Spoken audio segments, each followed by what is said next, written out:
Buenas noches, bienvenidos a la segunda clase del curso de restauracionismos. Y bueno, sin más ni menos, Juan, tu tiempo.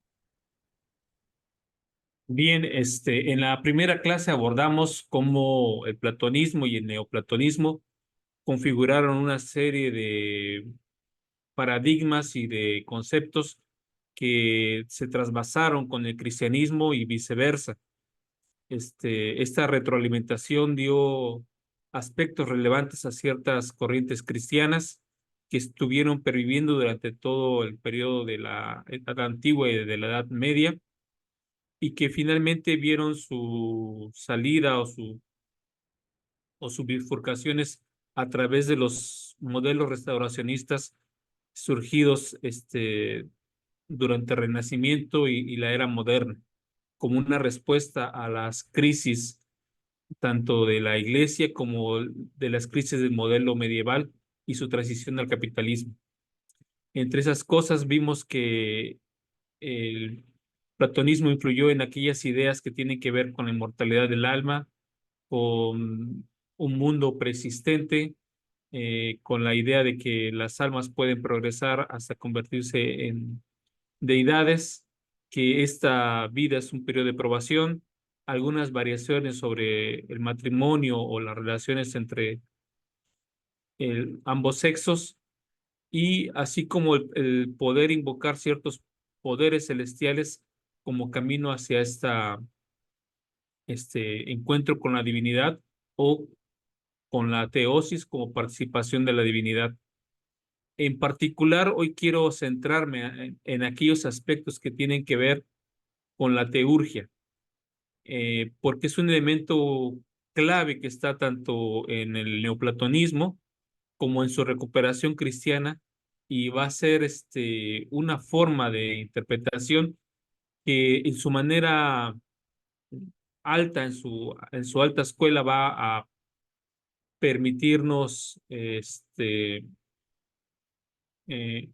retener ciertos elementos que están asociados con una comprensión de la salvación y la edificación, y por otra parte va a tomar caminos más populares en todo el cristianismo y se va a manifestar de muchas formas hasta hoy en día. Es tan presente que generalmente no podemos percibirlo, pero está en nuestra literatura, está en nuestro cine, está en todos esos elementos que hacen destacar los poderes de los superhéroes incluso, o aquellas novelas que tienen un propósito explicativo sobre fenómenos naturales, sobrenaturales, o incluso en historias religiosas y de vampiros. Entonces, esta conformación eh, es importante que la conozcamos. Puede parecernos que la idea de teurgia es una palabra extraña para nosotros, pero quizá cuando la asociamos con liturgia ya no nos parezca tan rara, y o con taumaturgia tampoco nos parezca rara, y solamente esa palabra nos parece extraña porque es un uso menos popular del mismo. Entonces, la palabra teurgia es una palabra de origen griego y es también conocida como magia divina. Esa es una cita de la Wikipedia. Eh, Aquí tenemos que hacer también una aclaración. Nosotros tenemos muy insertado el chip de la modernidad y por lo tanto cuando asociamos magia, lo asociamos con algo sobrenatural, con algo que tiene que estar relacionado con magos, con o a veces con hechiceros o con brujos, etcétera. Y llegamos a hablar popularmente de magia blanca, magia negra o magia de diferentes colores hoy en día, pero en su sentido más estricto tiene que ver con este poder de lo sobrenatural, entendido como una relación entre la humanidad y la deidad para obtener ciertos beneficios, ciertas bendiciones o ciertos desarrollos de la persona. Entonces, en ese sentido, esa es una obra divina, esta magia de obrar divinamente o transformar.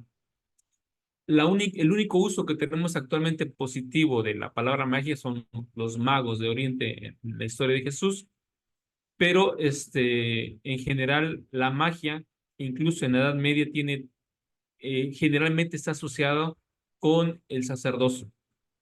Entonces, muchos de los sacerdotes o los consejeros de los reyes van a ser a la vez magos y van a ser a la vez sacerdotes y ministros, y no va a haber un conflicto. Este conflicto va a surgir en la crisis del Renacimiento y en la aparición de la Reforma y el capitalismo, donde la magia va a ser cada vez más arrinconada hasta convertirse primero en algo negado al clero y posteriormente en algo propio de las clases populares o de las mujeres, y se va a perseguir constantemente esta idea de magia que anteriormente era parte de la participación y del deber, incluso en algunos casos de los sacerdotes. Entonces, esta reconfiguración y esta negativización de la palabra magia ha llegado hasta nuestros días, de tal manera que cuando escuchamos magia, lo asociamos con supercherías o con algunas prácticas, incluso con el satanismo. Pero en sus orígenes tenía más esta idea de encuentro de la deidad a través de ciertos ritos que podían comunicarse con ella. Entonces, en algunos casos le va a llamar taumaturgia, aunque la taumaturgia es como la expresión de esta teurgia, mientras que la teurgia está relacionada con este encuentro ritual con Dios de manera individual y personal. La taumaturgia tiene que ver con esto de obrar milagros. Cuando Jesús pone lodo en los ojos de una persona, está precisamente actuando en ese sentido de operando poderes divinos que son las personas y que producen efectos a la vista prácticos y generalmente milagrosos. Esto es la taumaturgia y son milagros que van a aparecer muy populares, sobre todo en la Edad Media, cuando algunos predicadores de manera itinerante van a estar realizando cierto tipo de milagros y beneficios a las personas. Y básicamente es un requisito de chicos el tener algún acto de taumaturgia, algún acto de milagro de sanación como requisito para ser elevado a los altares y que ellos formen parte del consejo divino al que el católico puede acudir en ayuda y súplica para que interceda o participe de sus oraciones con la deidad.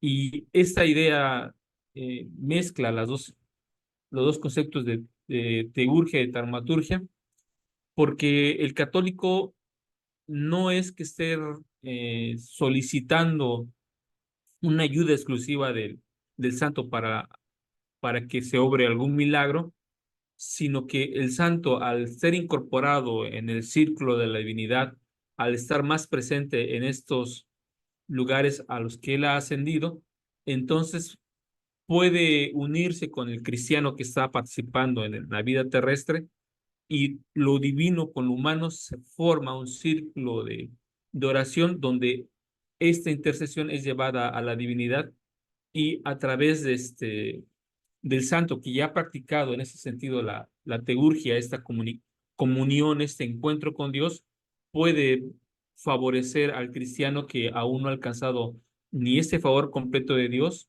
y que requiere de una taumaturgia, de algún milagro en una necesidad generalmente de sanación. Y entonces, el católico más culto sabe que no está adorando a un santo, sino que lo está haciendo partícipe de sus oraciones y de sus ruegos como parte de estos dos valores que estamos platicando aquí. Entonces, la teurgia describe las prácticas rituales asociadas con la invocación o evocación de la presencia de una o más deidades, también llamadas formas divinas. En ese sentido, la teurgia tiene que tener un ritual. No puede ser cualquier oración, no puede ser cualquier signo, no puede practicarse en cualquier lugar, sino que tiene un carácter tan sagrado que los participantes solamente pueden conocerlo para sí mismos, deben de conocer estos signos y estas invocaciones de manera especial, y en muchos casos se expresa de manera popular en ciertas oraciones que se realizan para determinado santo a manera de invocación o de protección. Es muy popular, por ejemplo, tener a San Ignacio de Loyola atrás de las puertas de algunas casas, a veces cubiertos con una herradura y con una oración para invocar a San Ignacio de Loyola en ayuda de esa protección. Este es parte de este ritual, y solamente esa oración que está siendo autorizada por la autoridad sacramental, en este caso el Papa, quien autoriza ciertas oraciones como legítimas para poder invocar a los santos en medio de algunas dificultades especiales, cumplen este propósito del ritual y de la oración correcta para invocarlo. De la misma manera, otros rituales que comunes, pues es precisamente el rosario, que también tiene un objeto de participación, que es una forma de círculo de oración, que tiene cierta fijación sobre cuántos Padres Nuestros o cuántos Aves Marías y cuántos misterios se deben de mencionar en el orden correcto para poder ser favorecidos. La diferencia está en que mientras muchos de estos ritos son externos y por lo tanto forman a veces parte de la liturgia, lo que se puede ver externa, la teurgia tiene que ver con una participación más privada y con un conocimiento que se considera más esotérico. Y va a estar presente tanto en la cultura grecorromana como en la cultura. Entonces, el practicante de la teurgia en la antigüedad tenía la idea de unirse con divino, lo que se llama enosis, que es diferente de la teosis, que es cristiana, en el sentido de que la enosis tiene este carácter de hundirse con la divinidad o incorporarse a la plenitud del universo donde mora la divinidad, o hacer que eso finalmente se funda con el alma primordial o el uno, mientras que la teosis conserva en el cristiano la individualidad y hace partícipe de los caracteres divinos, pero no se trata de una unión participativa de estos atributos. Entonces, esto distingue más o menos de la teurgia que van a practicar los platónicos y los neoplatónicos y buena parte de la cultura griega, de la teurgia que conduce a la teosis en el mundo cristiano.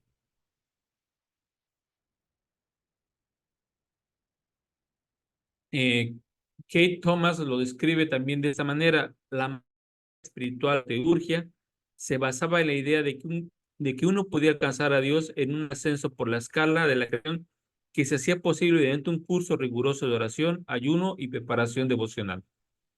Esta idea de ascenso, si se trata, tiene este mismo componente que tiene los principios de la Cábala. Entonces, la Cábala toma a un lado estas mismas ideas de ascenso. Los cristianos que son adeptos a este pensamiento también consideran que el ascenso a la divinidad es gradual y que por lo tanto la salvación es por grados. En este caso, los cristianos que se apoyan en esto se van a separar de la posición de San Agustín, porque van a considerar que San Agustín está limitando al centrarse solamente en la predestinación a solo algunos pocos el carácter de salvación universal. Los cristianos neoplatónicos consideran que la salvación tiene un carácter universal, pero está gradada. Ya marque ciertos niveles entre reinos, o ya sea que esta gradación sea una escala donde uno va ascendiendo de un grado a otro hasta finalmente la plenitud de la deificación. Entonces, eso van a ser discusiones que van a tener ya desde entonces con el amigo de Javier, con, con Agustín, y Agustín va a ser muy crítico precisamente del neoplatonismo y del platonismo en general, precisamente porque él está en desacuerdo en esa posición, pero es una posición que, aunque minoritaria, pervive en la iglesia medieval hasta el renacimiento de una u otras expresiones. Entonces, otra forma de traducir a la teurgia es con el concepto de obra divina. Y el primer uso se encuentra en los textos neoplatónicos y se refiere a porque los teorgoi, es decir, los que practican la teurgia, los teúrgicos, no caen bajo el rebaño dado por el destino. En esta crítica que hacen a la predestinación. La fuente de la teología occidental se puede encontrar en la filosofía de los neoplatónicos tardíos y especialmente en Jámblico.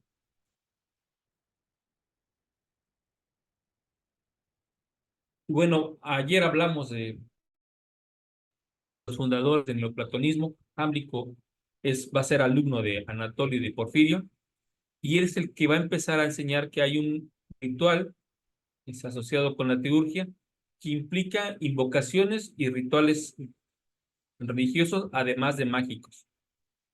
En la implicación de ritual, es decir, que se debe seguir cierto orden, que esa es una invocación a la deidad, y en el carácter de mágico tiene que ver con lo que nosotros llamamos signos.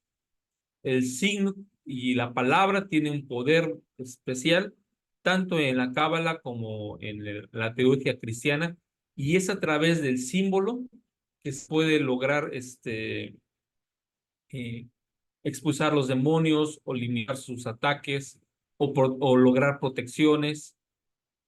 De manera popular lo podemos ver, por ejemplo, cuando alguien utiliza un escapulario, lo que lo protege tanto de la espalda como de frente, representado generalmente por algún santo o por algún iconografía cristiana, y que viene a jugar en muchos casos el mismo papel que juegan los signos sacramentales o sacerdotales entre los santos de los últimos días, y en otros casos tiene este poder, por ejemplo, que se utiliza en la literatura se usa una cruz para espantar al vampiro, ¿no?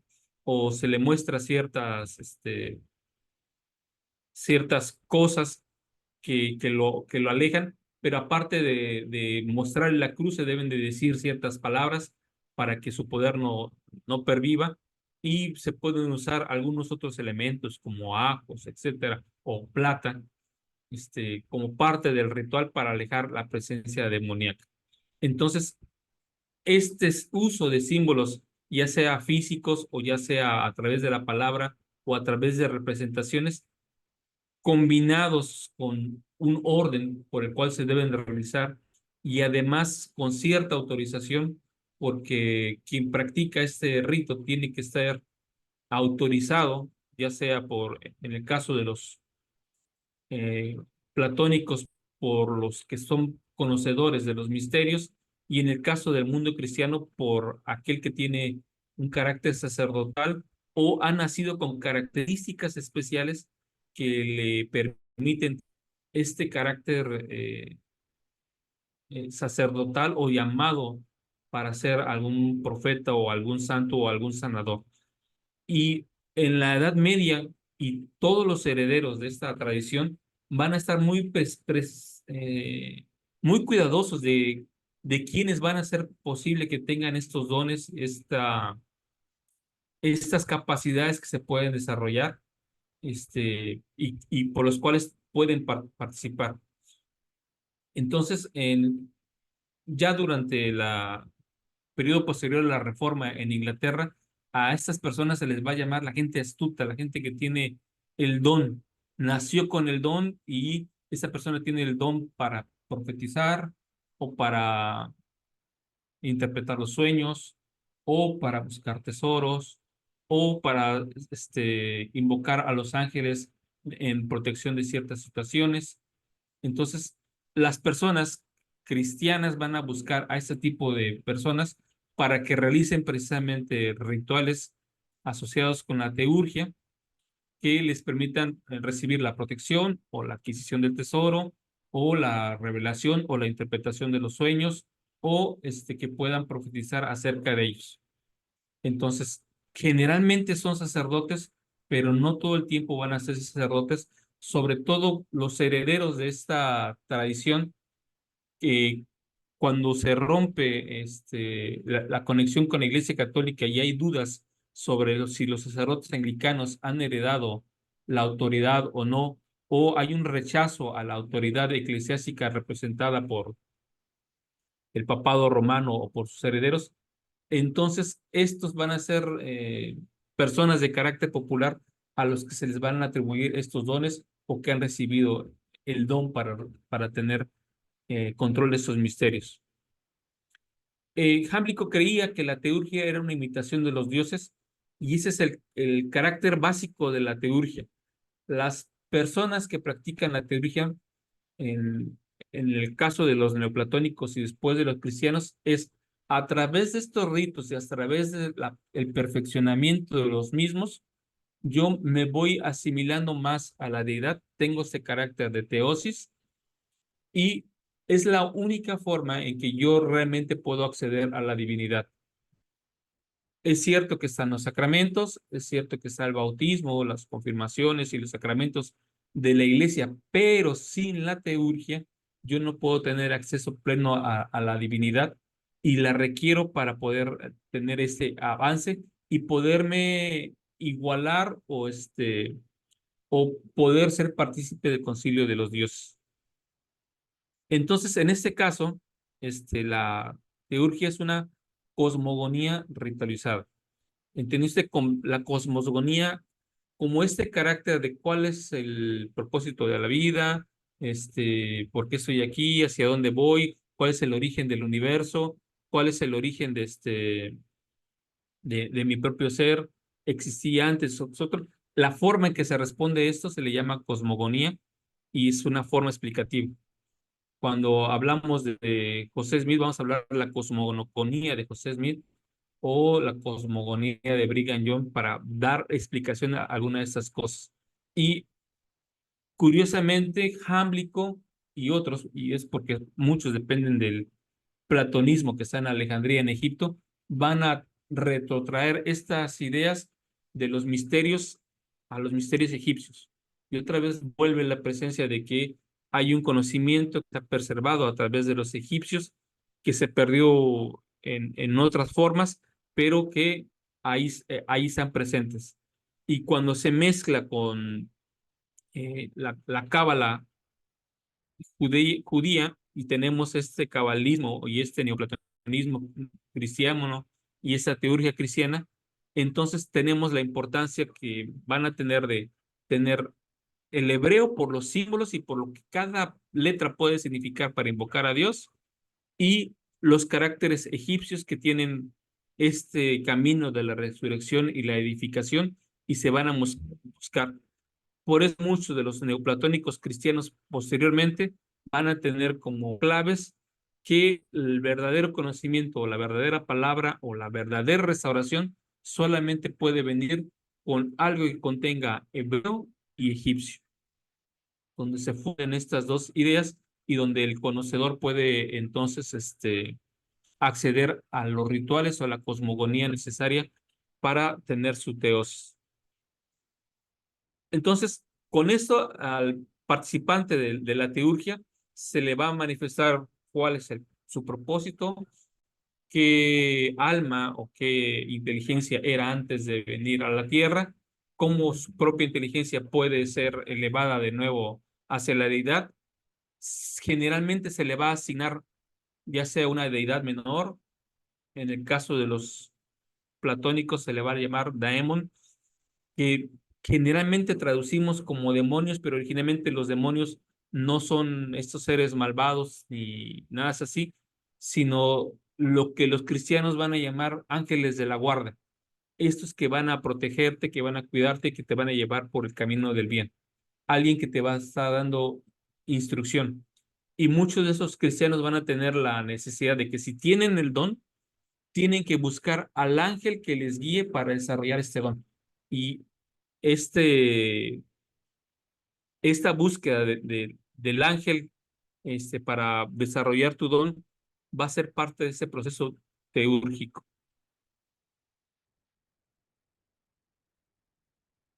A ver, vamos a hacer una pausa, vamos con algunas preguntas que vemos por ahí.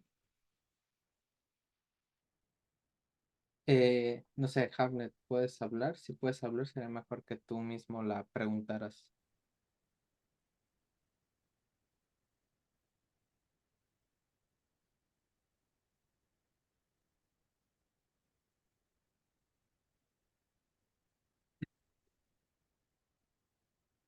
Sí, ¿no, Hamlet? Ok, he escuchado unos judíos, youtubers, hablando sobre en cierto punto de las cábalas y toca un punto que es la tikkun, que es como una especie de contrato que hacemos antes de venir a este mundo y veo como un paralelismo con lo que nosotros enseñamos también en la iglesia, eso sobre Santo de los últimos días, pues.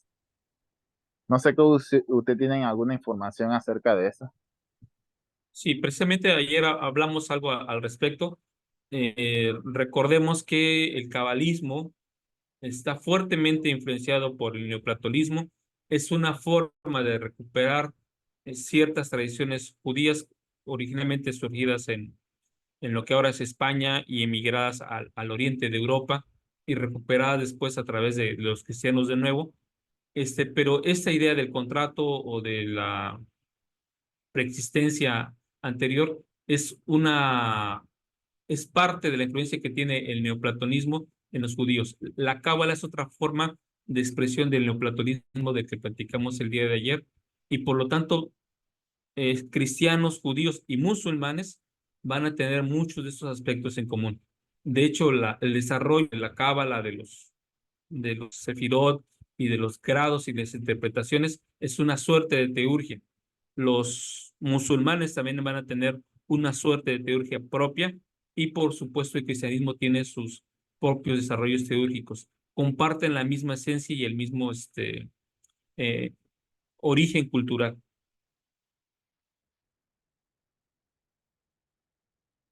Y para el concepto de apostasía, les recomendamos ver nuestros episodios sobre la apostasía, donde precisamente hablamos acerca de esos aspectos de si la católica al 100% a la apostasía o si no. Pues tenemos una serie bastante completa, que les recomendamos puedan leer y que les permitirá tener ya una explicación de algunas cosas que por aquí damos sobreentendidas.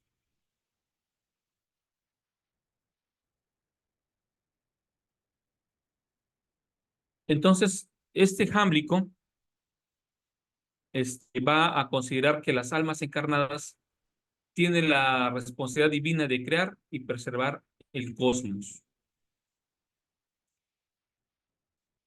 Y va a decir, en primer lugar, se debe dar por sentado que existen dioses.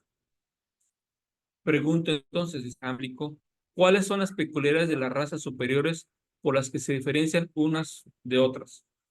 En esta visión de Jámblico y la respuesta que él va a dar en esta carta sobre la teurgia y los misterios de Egipto, él va a señalar que los cielos tienen grados. Hay un grado más alto, hay otros grados intermedios, etcétera, y que el ascenso divino se va a dar de acuerdo a cómo las almas hayan tenido este contacto, este efecto de la divinización en sí mismos. Entonces, para él, no todas las almas o todos los seres tienen el mismo grado de divinización, y por lo tanto tienen que ocupar reinos menores, y estos reinos ascienden desde lo más alto de donde están los dioses que más han avanzado hacia los niveles más bajos donde no hay deidades, y por lo contrario son ajenos, o son estos aspectos caídos de almas que no pudieron progresar. Y por eso se hace la pregunta, ¿en qué se diferencia un demonio de un héroe, un semidios o un alma? Jámblico va a contestar que dependiendo de su grado de progreso, es como uno puede estar en alguno de estos casos, ¿no? Tú puedes caer como alma y convertirte en un demonio, un ser depravado o malvado, y por lo tanto perder todo el uso del conocimiento y perderte en la nada, o avanzar y solamente ser un héroe un poquito más que humano, pero con beneficio de estar en los cielos, pero sin gozar de todos los privilegios ni todas las bondades que podría tener un semidios, y por supuesto un alma ya prístima y pura que se convierte en una deidad. Jámblico considera que el conocimiento innato acerca de los dioses coexiste en nuestro ser. Es decir, nosotros sabemos que hay dioses porque como vivíamos en un mundo donde las almas coexistían con la deidad, de todos los recuerdos que perdimos, este fue el único que se preservó porque es la esencia misma de las almas. Entonces, el alma, lo primero que se reconoce a sí misma, que es que tiene un carácter divino, y a reconocerse en sí misma, entonces reconoce que hay una deidad y por lo tanto, en esta búsqueda de conocimiento de la deidad, es que ella empieza su ascenso. Aquellas personas que no están reconociendo que su alma tiene un carácter divino no pueden ascender y por lo tanto el mal o las prácticas incorrectas que ellos realizan es por este desconocimiento de su propio ser y por lo tanto de toda fuente de bondad de conocimiento. En ese sentido, la idea de que la gente peca por ignorancia y en este caso porque ignora quién es, pero si recupera quién es, entonces puede avanzar y desarrollarse hasta llegar a ser un alma en el sentido de un alma que regresa a la presencia de la divinidad o forma parte de la divinidad. Entonces, esta es la preocupación que tienen la teurgia con Jámblico y es una preocupación de los neoplatónicos. Entonces, por lo tanto, es necesario que las almas aprendan a gobernar los cuerpos y que se ocupen de su cuidado y que haya un orden. Y este orden se va a transmitir en las moradas eternas ante el paso de la existencia generada y dice Jámblico, el universo está lleno de dioses. En ese sentido, el ascenso debe ser un ascenso ordenado, nadie puede ascender más allá de lo que ha podido desarrollar a través del conocimiento del ritual, a través de conocer los misterios de Dios. Y si tú has avanzado al lugar donde ocupan los dioses, es porque efectivamente has dado los pasos necesarios para lograrlo. Entonces, en esta es la base, la filosofía que está presente en los neoplatónicos y que va a ser recuperada, como ya dijimos, tanto por judíos como cristianos para reexplicar su propia teología.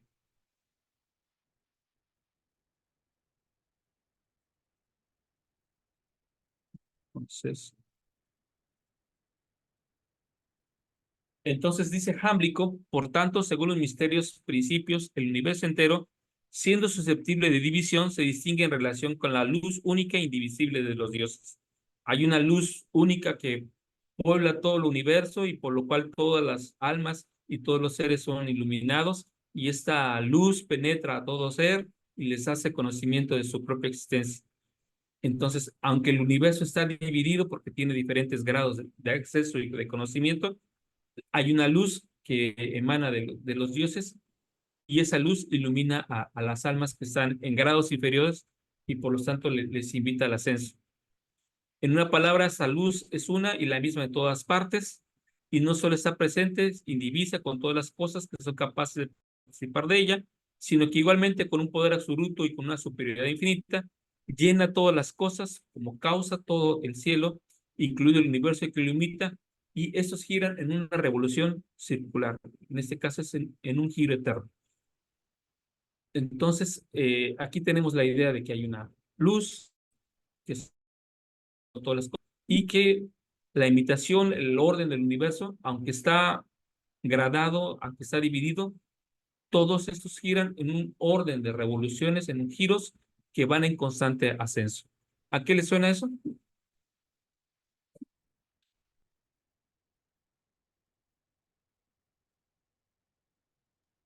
Al modelo de Colop. Bueno, eso ya, son parte de la filosofía y en este caso, cuando se habla de la luz que ilumina a todo el mundo, es una influencia de Pratt con José Smith en esta revelación. Y esa idea de lo que ahora nosotros llamamos la luz de Cristo está muy presente o viene asociada con esta idea que presenta Jámblico y que va a pasar a los cristianos después. Esta luz, que no es el Espíritu Santo, porque también estos cristianos van a decir no es el Espíritu Santo, sino es una emanación de la divinidad que hace, ilumina a todo ser que viene. En algunos casos es una emanación de Cristo, en otros casos es una emanación de Dios, y en el caso de Jámblico es la emanación del uno que a través de todas las almas se manifiesta. Y esta idea de los círculos eternos, del giro eterno, es la forma de explicar la eternidad. O sea, la eternidad no puede ser estática, es ascendente, pero es ascendente en círculo, en círculo, en círculo. No es una línea recta, sino este proceso, y en este proceso de círculos va a haber gradaciones o fluctuaciones. Entonces, es un círculo que gira, pero aparte tiene esas ondulaciones o frecuencias en donde cada quien va avanzando, progresando, sin que finalmente los que van más adelante, pues siguen más adelante, y los que van atrás van ocupando los lugares de estas divinidades, pero se quedan ahí. ¿Sí, Lisandro? Tiene que ver con esto de que a veces en las diferentes revelaciones sabemos que han habido profetas que han sido invitados a la presencia de Dios, han algunos visto este trono de Dios rodeado por concursos de ángeles, este trono rodeado, pero a veces están invitados a la presencia, a veces los ven desde otras líneas, desde otras esferas, en ese progreso del que se habla. Sí, tiene que ver con parte en eso, y esta es una idea bastante desarrollada en los textos de Enoch. Enoch es el primero que muestra esa idea de ascenso y de teurgia en cierto sentido, porque los textos de Enoch va a la presencia de los cielos, pero no va inmediatamente a la presencia de Dios como se podría creer hasta ese entonces, sino que va avanzando de esferas, de grados, de mundos, hasta que finalmente tiene acceso a la divinidad. Y en cada esfera o grado tiene que pasar a los ángeles, en algunos casos tiene que darles ciertos signos o señas, en otros tiene que realizar ciertas eh, aprehensiones y conocimientos, y a él, una vez que es admitido al concilio divino y es hecho parte de él, se le manda o se le envía a que descienda y entonces transmita este lenguaje en forma de profecía a los hombres. Es la misma idea que tiene Isaías de también estar en el concilio divino, donde se pregunta a quién van a enviar. Isaías dice, pues heme aquí, envíeme a mí, y él es llamado a profetizar después de estar en ese concilio, pero ya ha sido participante de esta divinidad, de ese carácter, de que yo al sentarme en el concilio de los dioses formo parte de lo mismo. Entonces, Yo pensaba en Leí también cuando hablabas bueno, de eso. leí, y no, sí leí, y aquí es importante la idea de que profetizar no es lo mismo que vaticinar, y no es lo mismo que predecir. A los profetas, tanto judíos posteriores, el carácter no es la idea de que en lo futuro va a pasar esto y esto y esto y esto y esto, porque son situaciones condicionales. El ejemplo más claro lo podemos ver, por ejemplo, en Noé, que se le da la orden de ir a profetizar a Nínive que va a ser destruida. Pasa al final de la historia, pues que Nínive no es destruida. Y tenemos algunas otras profecías de la Biblia, por ejemplo, la guerra de Gog y Magog, mencionada en Ezequiel, que es una profecía relacionada en torno de ese entonces de los reinos del norte y del sur, y es una profecía no cumplida, no porque fuera una profecía que se va a pasar en el futuro y va a suceder, sino porque es una forma de advertir a las personas que si se dan tales condiciones, van a suceder tales otras. Y ese va a ser también el carácter profético de José Smith y de muchos de ellos. El carácter profético va a estar más bien en tener acceso a la divinidad, recibir una instrucción de la divinidad y compartirla con las demás personas. El carácter predictivo no tiene tanto sentido porque siempre va a ser condicional. Cuando José Smith dice, pues, el Señor va a venir en 1890, pues puede que sí, puede que no. O si se cumplen ciertas condiciones, esto sucederá, y si no se cumplen, no hay problema. El Señor, lo que le importa es salvar a su pueblo, y generalmente la profecía tiene más un carácter de advertencia que de cumplimiento a rajatabla. Entonces, ¿qué distingue a un profeta de otro? Ese acceso a la divinidad, este formar parte del concilio divino. Entonces, tanto Jámblico como los cristianos posteriores que se mezclan o interactúan con esta idea, van a considerar exactamente lo mismo, que cada uno de ellos tiene un carácter profético, precisamente porque tiene participación de estos concilios celestiales o recibe una instrucción muy, muy propia de la divinidad. Y como veremos en las siguientes sesiones, a diferencia de lo que podamos pensar, durante todo ese desarrollo del restauracionismo primero europeo, que es el que estamos viendo en estas primeras sesiones, el restauracionismo europeo, van a tener una serie de profetas que van a destacarse precisamente con ello, han tenido un ascenso divino, han tenido un encuentro divino, han recibido un libro sagrado o palabras sagradas, han recibido ciertos misterios que solamente son reservados para los fieles, y, pueden profetizar sobre cosas que deben suceder pronto, principalmente relacionadas con el establecimiento de Sion, con el sacerdocio de Melquisedec, o o con ciertos rituales que ellos consideran que se han perdido en el mundo cristiano y que el Señor les ha llamado a restaurar. Entonces, por todos esos profetas, que son muchos, se van a considerar o van a tener ese carácter de: a mí el Señor me ha mandado a restaurar esta verdad, y me la ha revelado de esta manera. Y estos profetas van a ser profetas y van a ser profetisas, que van a tener este carácter y que van a ser muy respetados, porque muchos de ellos incluso no están rompiendo ni con la Iglesia Católica ni con el luteranismo naciente.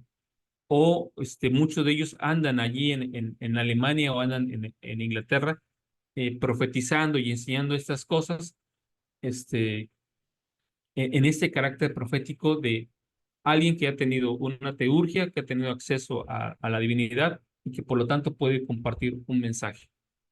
Entonces, José Smith va a ser uno entre varios que van a tener esta designación, o van a creer que han sido designados con el mismo carácter.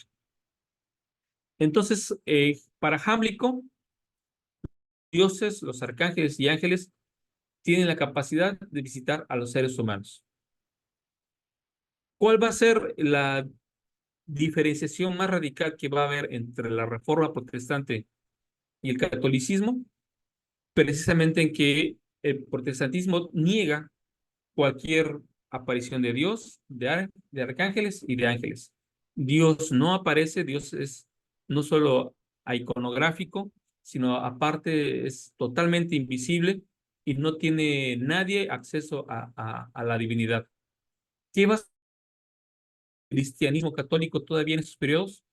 Que la gente tiene visiones de ángeles, de arcángeles, de Cristo mismo. Entonces todavía vamos a tener algunos santos donde van a decir: Jesús se me apareció, me mandó a hacer esto, o he recibido tal encomienda, o los ángeles vinieron y me encomendaron tal cual situación. Conforme avanza la modernidad, esta idea de ángeles, arcángeles o dioses visitando a los seres humanos, incluirse en aras de solamente la escritura como la única interpretación o como la única fuente de la palabra de Dios, y cualquier cosa que diga cualquier autodenominado profeta o cualquier visión que aparezca, pues no debe de aceptarse, porque no es racional, puede ser causa de alguna locura, puede ser causa de algún trastorno psicológico, diríamos en la actualidad, o puede ser un endemoniado. Entonces, estas cosas de las visiones se van a convertir en, al igual que la teurgia, en parte del baúl de lo que es satánico, viene del diablo, o es algo que sería inaceptable para Dios. Y el cristianismo esotérico va a aceptar estos elementos de liturgia, y considera que es benéfica para la persona. Entonces, para los cristianos que practican la teurgia, algunas veces van a recuperar la cábala, están en contacto bastante fuerte en España y en Alemania, que forman parte de este imperio de Carlos V, el de los chocolates, este imperio grande y vasto que tiene la dominación hispánica, que va a tener fuerte influencia de los árabes. Hay mucha presencia judía en todos estos imperios, en todo ese imperio, en el Sacro Imperio Romano Germánico y en España y en Italia, y todos bajo el mismo mando.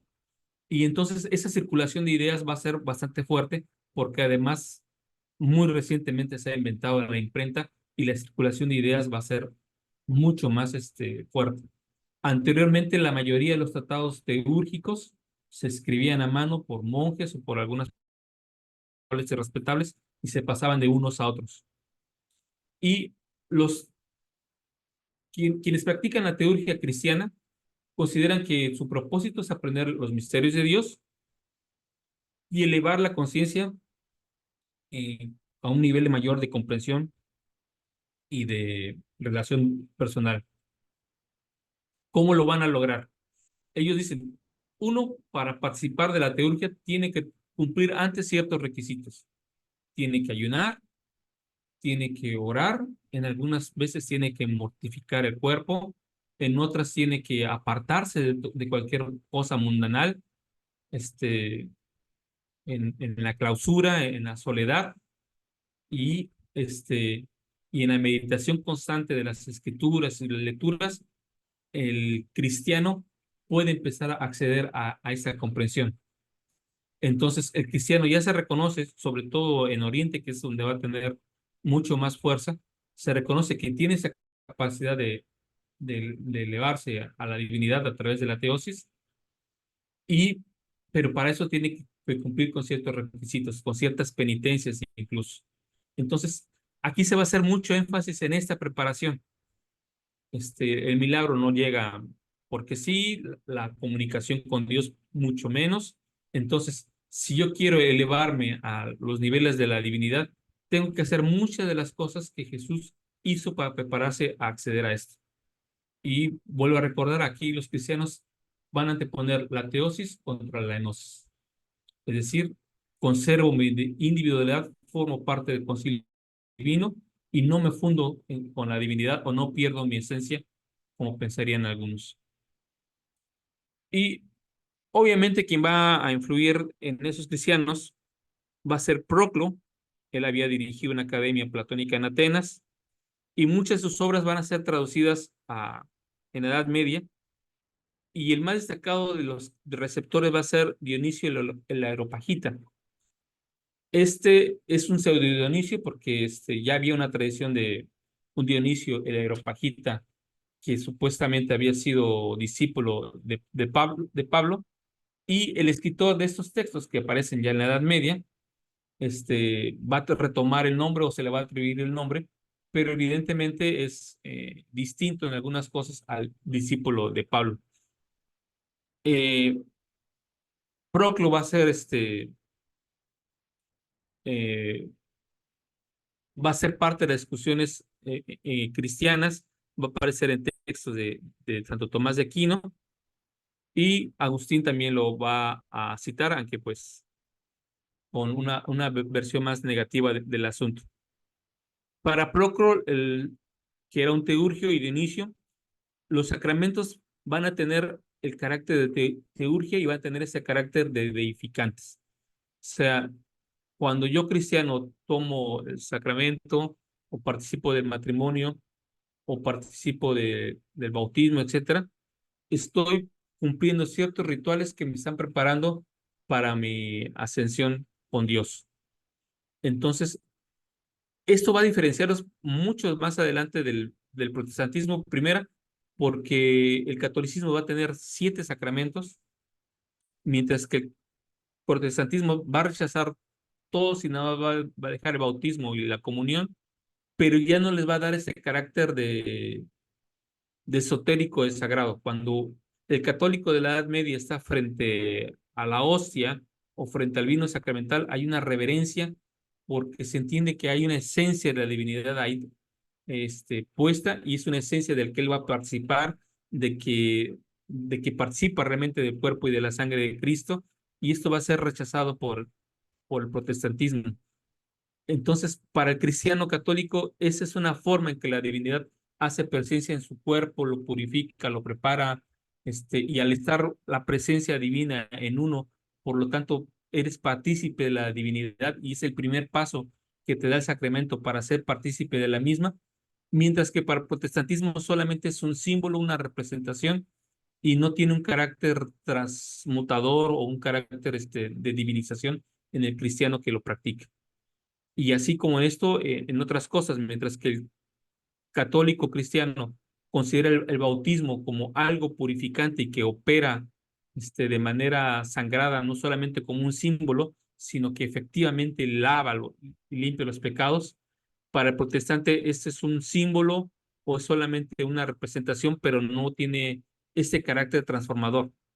Por lo tanto, el católico cristiano va a tener el agua bendita con este carácter transformador, purificador, etcétera. Y para el protestante no hay aguas benditas, no hay nada de eso.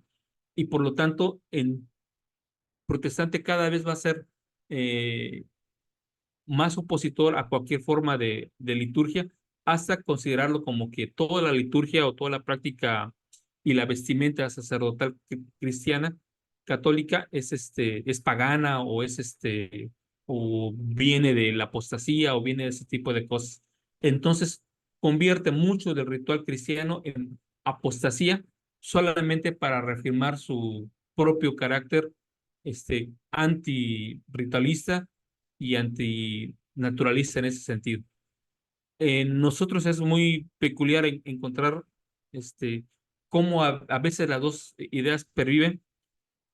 Yo recuerdo el caso de algunos hermanos que se preocupaban porque la gente no se comiera el pan después de la reunión sacramental porque tenía un carácter así medio Era especial, medio sagrado, sagrado. que ya no lo Era podías sagrado, algunos lo tocar. enterraban o u otros solamente ese pan podían llevar a los emblemas en algunas casas y hasta lo dejaban en un lugar especial si el hermano no se encontraba en la casa en ese momento. Pues en Y el catolicismo aún es así, ¿no? O sea, tienen su, sí, se me llama, refiero, ellos perviven este carácter de sagrado y de que es el cuerpo y la sangre de Cristo, ¿no?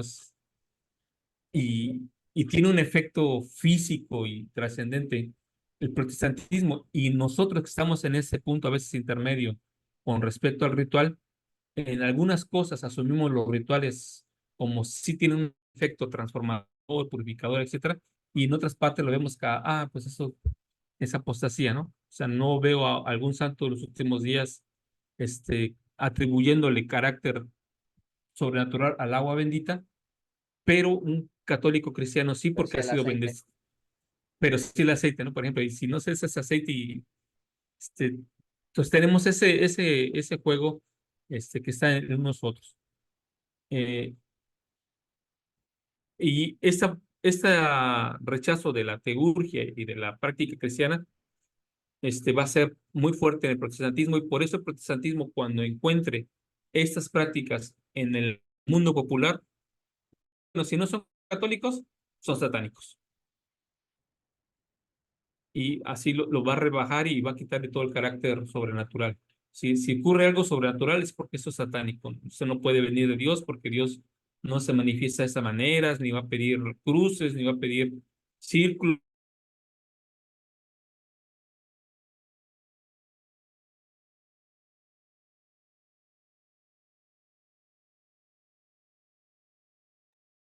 Creo que lo perdemos.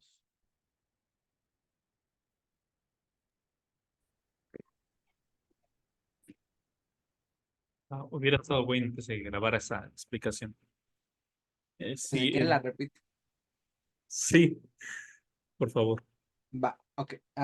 Bueno, habíamos pasado la grabación, pero básicamente lo que explica un poco de contexto a Hamlet, una pregunta que hizo era, eh, lo que Juan mencionaba era la parte de la reforma, ¿no? Donde la reforma dice, ¿sabes qué? No vamos a tener ya más sacramentos, solo nos vamos a basar en los que están en la Biblia. ¿Y qué es lo que tiene la Biblia? El bautismo y la Eucaristía, ¿no? Dice, ¿sabes qué? Vamos a tener más. Antes de la reforma y todo esto había un montón de sacramentos, no había un orden, hasta el Concilio de Trento, que es lo que a veces se le conoce como la contrarreforma, que es lo que la Iglesia Católica o el concilio que surge para dar respuesta a la reforma protestante. Ellos dicen, ¿saben qué? Va a haber 7 sacramentos, ¿no? El bautismo, la confirmación, algunos lo llaman la crismación, la Eucaristía, la penitencia, que ahí incluye lo de confesión, todo eso, la unción de los enfermos, anteriormente conocida como los santos óleos, el orden sacerdotal y el matrimonio. Entonces, tenemos estos sacramentos. Igual le explicaba que para nosotros lo llamamos sacramentos.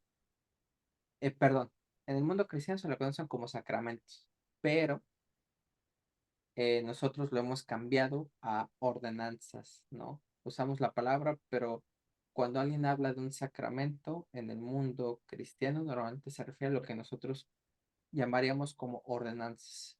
Para el catolicismo, el sacramento son signos visibles de la gracia invisible. Es por el cual Dios tiene, como decía Juan, este poder transformador que te permite cambiar, que hay algo ahí, ¿no? Eh, el protestantismo en su rama más extrema, ellos dicen, ¿sabes qué? No hay nada transformador, solo son símbolos, solo son para que lo recuerdes, no hay nada ahí a través, ¿no? Y tenemos la posición que igual está bajo José Smith, en Doctrina y Convenios, que tenemos que por medio de las ordenanzas se manifiesta el poder de la divinidad, que es una, suena muy católico, pero tenemos una visión parecida, que si hay un poder en medio de estas ordenanzas o sacramentos que efectúan estos cambios. Y igual lo que decía Juan, si bien la Iglesia Católica en el Concilio de Trento lo reduce a 7 sacramentos, eh, está la parte de los sacramentales. Para ellos los sacramentales es algo que te apunta al sacramento. Un ejemplo de un sacramental es el agua bendita, ¿no? Es lo que mencionaba. No es un sacramento en sí, no es una ordenanza, pero es algo que apunta hacia el sacramento, ¿no? Eso es lo que... Gracias. Y nosotros utilizamos la palabra ordenanzas por influencia del inglés. La reforma protestante inglesa, para separarse de la idea sacramental católica, dijo, "Bueno, vamos a utilizarla desde el nombre jurídico y le vamos a llamar ordenanzas", y es así como llega a nosotros con esa definición. Y en nuestro caso, los santos de los últimos días, sí todavía son muy cuidadosos en que la oración sacramental de la Santa Cena se repita tal cual. O sea, debe de hacerse exactamente, para tener efecto, debe decirse exactamente las palabras. Hay cierto orden que tienen que tener los ordenaciones o los órdenes del sacerdocio, tienes que decirte estas palabras, y evidentemente la participación del templo, las palabras tienen que ser exactamente este mismo carácter. Y es el mismo carácter que tienen en los sacramentos católicos, que deben decir ciertas palabras especiales para cierto momento. Entonces, si no, no tienen efecto. O sea, y tan es así que usted lo van a ver los domingos cuando alguien se come una palabra en la oración sacramental, lo van a voltear a mirar como qué pasó ahí, ya no tuvo efecto, ¿no? Entonces, no estamos en ese punto donde no solamente es un símbolo, sino tiene que usarse ciertas palabras por cierta autoridad y expresarse de cierta manera, en este caso a través de que alguien se arrodilla y tiene un sacerdocio especializado para eso. Ahora, trasladen eso para otros ámbitos de la vida cristiana. Entonces, el cristiano requiere de ser protegido contra malas influencias en sus sueños. Van a pensar que debe de haber ciertas oraciones, cierto santo o cierta autoridad por el cual se puede invocar y proteger a la persona que está ahí. Y esa protección puede venir por ángeles o puede venir por santos, o puede venir por la realización de un cierto orden ritual que le permita a las personas ser protegida de los demonios o de los malos sueños que le acechan. Entonces, obviamente los cristianos van a tratar de diferenciar la teurgia cristiana del otro, le van a decir, bueno, lo otro que practican los paganos, esa es magia profana, ¿no? Y lo que nosotros hacemos tiene un carácter salvífico para el alma. Entonces, y este carácter salvífico debe de cumplir con los requisitos que sean necesarios para que funjan y tengan efectividad. Entonces, Dionisio dice que parte de eso es conocer a Dios. Y, ¿sí, Sofía? Yo tengo una pregunta fuera de lo académico. Más bien es una pregunta de creencias personales. ¿Cuál gana entonces? ¿En qué posición? O sea, ¿en las ordenanzas se manifiesta el poder de la divinidad o son solo símbolos y de alguna manera nosotros al interpretarlos internamente los incorporamos? No sé si se entiende mi pregunta. Los cristianos santos de los últimos días somos enfáticos en decir que en ella se manifiesta el poder de la divinidad. No es solamente una representación, efectivamente hay un poder del que se hace partícipe al hombre, tanto el que efectúa el ritual como quien recibe el ritual o la ordenanza, y que por lo tanto tiene una transformación en su vida. Cuando el sacerdote santo de los últimos días unge y bendice al enfermo y hace invocación de los poderes celestiales, efectivamente espera que descienda un poder sobre la persona que está enferma y este poder transmute y cambie la situación de enfermo en saludable. No lo piensa como un símbolo de que, bueno, ahí oro y pues nada más para cumplir el requisito de y te sientas bien. O sea, tiene ese carácter hay un poder transformador en el sacerdocio. Lo mismo cuando el sacerdote santo los últimos días expulsa a un demonio, espera que este demonio salga y que efectivamente cree que los demonios tienen un carácter personal, que no son nada simbólico, que no son una representación del mal, sino que efectivamente hay poderes contrarios a la obra y que por este poder que es bajo el nombre de Jesucristo o por el poder del sacerdocio de Melquisedec, las personas reciben realmente este don y no es una simbolización. De hecho, en muchas de nuestras prácticas, eh, no solamente se trata del símbolo, sino que el símbolo se incorpora al ritual y el ritual se incorpora a la persona. Cuando tú portas tus carnes del santo sacerdocio, tú incorporas contigo palabras, nombres, signos y señas que ahora forman parte de tu vida, se compenetran contigo y tú tienes la esperanza de que efectivamente este ritual del que tú has participado te permita tener acceso a la divinidad y sabes que sin este ritual tú no tienes acceso a la divinidad. O sea, lo consideras un requisito, no un mero símbolo o un mero trámite. En el protestantismo solamente es cree en Jesús y todo lo que hacemos en las reuniones pues tiene un carácter a veces más conmemorativo, más de recuerdo de la gracia o de lo que hay, pero no necesariamente con un poder manifiesto ni bajo cierto ritual que debe de cumplirse. Entonces, nosotros sí creemos que en las ordenanzas de sacerdocio se manifiesta el poder de Dios, no Y como algo en abstracto. sí, me gusta porque era parte como lo creían los primeros cristianos. Ignacio de Antioquía, él por ejemplo decía, él llamaba a la Eucaristía la medicina de la inmortalidad, ¿no? Entonces, en esta manera, nuestra primera ordenanza, ¿no? Es nuestra primera ordenanza en nuestra eventual divinización o deificación, lo que nos habilitará a ser como Él es, ¿no? O sea, al participar de la Santa Cena, tu resurrección empieza temprana. Esa es tu medicina para la inmortalidad, ¿no? Entonces, es más o menos como lo ven los primeros cristianos. Y bueno, este Dionisio de la Areopagita, lo que nos va a presentar Es uno, necesitamos conocer el nombre de Dios, conocer sus atributos, porque tú no puedes ascender a la divinidad si no conoces de qué se trata, y no te vas a poder unir a ella o tener las cualidades a desarrollar si tú realmente no conoces a Dios. Y lo primero que necesitas, al igual que los cabalistas, es conocer los nombres de Dios que se manifiestan en los atributos divinos que tú debes de tener. Él también habla de la idea de que hay una jerarquía celestial, hay grados, tanto de clasificación de ángeles como finalmente el ascenso a la divinidad, y que esos grados también se manifiestan en los sacerdocios, en el orden sacerdotal, en los laicos, en las personas que son, que no participan de esto. Entonces hay grados, y para él el cielo va a tener también grados de expresiones. ¿Sí, Sergio?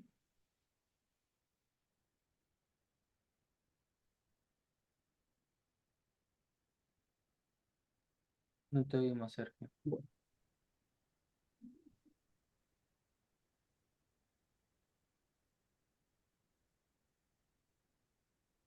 Bueno, continuamos. Dionisio va a considerar que la filosofía radica en ser con el Creador, conocer a Dios y retornar a Él. Ese es el propósito de la filosofía, entendiéndose la filosofía como en este amor al conocimiento, a la sabiduría, a la verdad.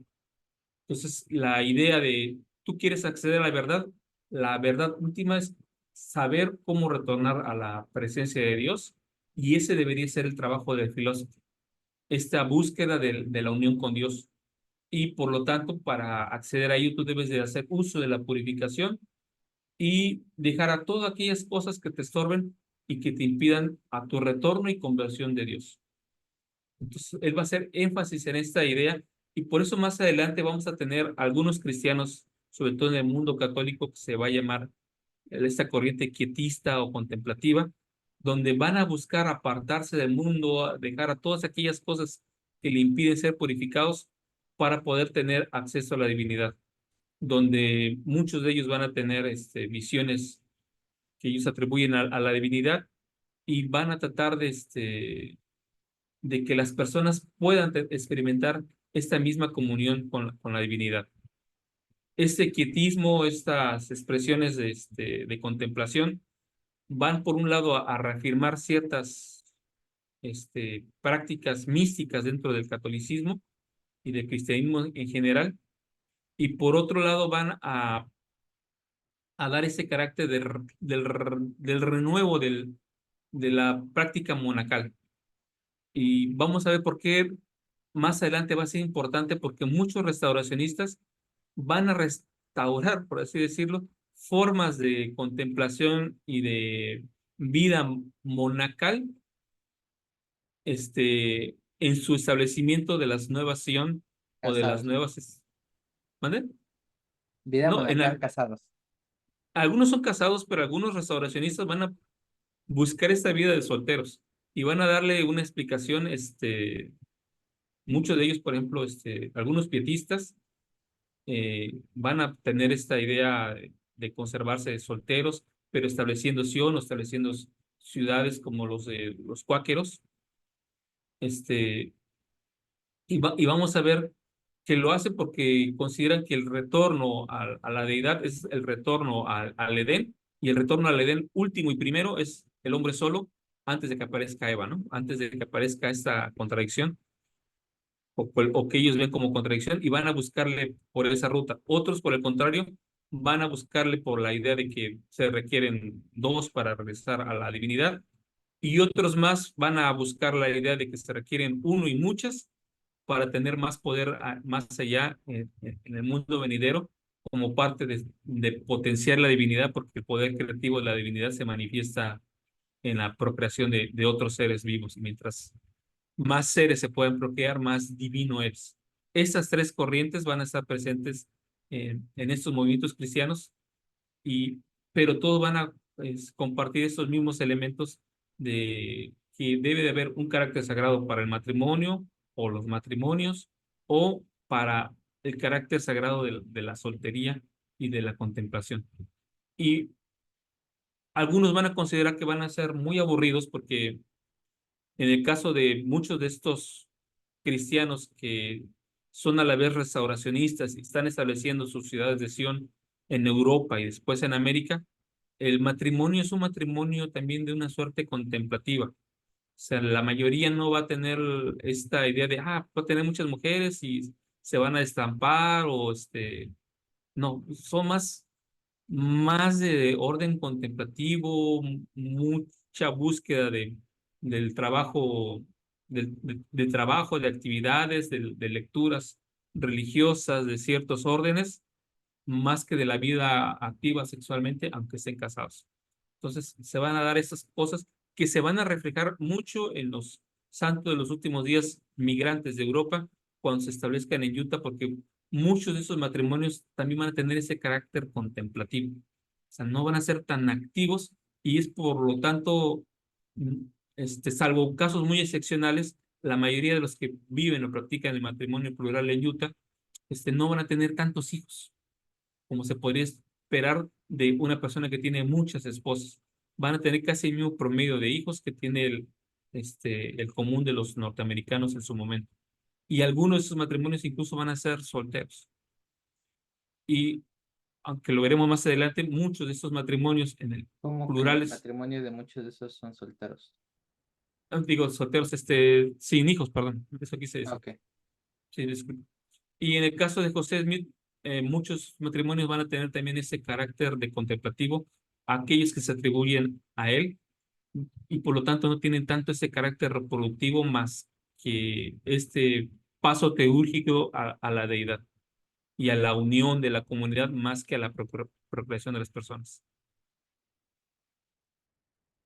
Entonces, pues obviamente los trabajos de Dionisio y la Areopagita tuvieron influencia en la escolástica medieval, fueron fuertemente influyentes en la mística cristiana, tanto de Oriente como de Occidente, y al tener una visión trinitaria, de esa visión trinitaria, pero además separada, les permitió a ellos considerar que el universo tiene grados y que por lo tanto había en esta jerarquía del universo, si había un Padre, un Hijo y un Espíritu Santo, había unos que eran del Padre, otros que eran del Hijo y otros que eran del Espíritu Santo.